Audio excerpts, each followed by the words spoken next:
तर जिंदादिल आणि उमदं व्यक्तिमत्व कसं असतं ते आशाताईंच्या या सगळ्या आठवणी बघितल्यावर लक्षात येतं। आशा भोसलेंना आदरांजली वाहत पंतप्रधान नरेंद्र मोदींनी ट्विट केलंय। आपण ते पाहूया। आजवर अनुभवलेल्या सर्वात प्रतिष्ठित आणि अष्टपैलू आवाजांपैकी एक असलेल्या आशा भोसले। आशा भोसले यांच्या निधनानं तीव्र दुःख झालं।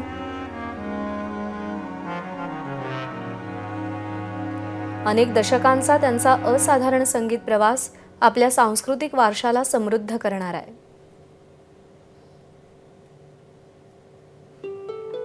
त्यांचा संगीत प्रवास जगभरातील असंख्य लोकांच्या हृदयाला स्पर्श करणारा होता। मग ती त्यांची भावपूर्ण गाणी असोत किंवा चैतन्यमयी रचना, त्यांच्या आवाजातच एक तेज होतं।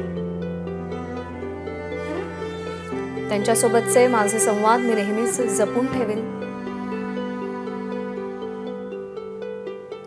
त्यांच्या कुटुंबियांना, चाहत्यांना आणि संगीत प्रेमींना माझ्या संवेदना।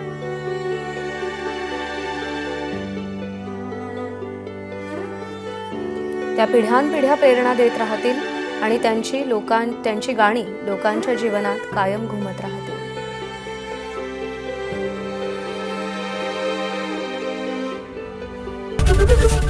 एबीपी माझा, उघडा डोळे बघा नीट।